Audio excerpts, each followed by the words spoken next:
பிசாசானவன் எதற்கு போராடுவான் என்றால் ஜனத்தை அந்த ஆக்கினைக்குள்ளாக எப்படியாவது தள்ளிவிட வேண்டும். ஏன்னா அவனுக்கு நியமிக்கப்பட்ட இடம், பிசாசுக்கும் அவனை சேர்ந்த தூதருக்கும் நியமிக்கப்பட்ட இடம் நரகம், அக்கினிக்கடல்.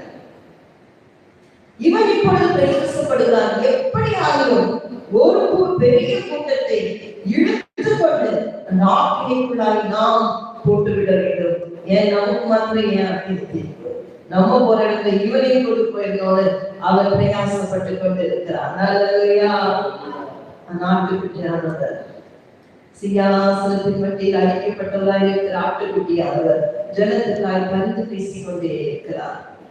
தான் சிருஷ்டித்த மக்களுக்காய் பரிந்து பேசிக் கொண்டே இருக்கிறார். மனமுள்ள ரட்சிக்கப்பட வேண்டும் என்று பரிந்து பேசிக் கொண்டே இருக்கிறார்.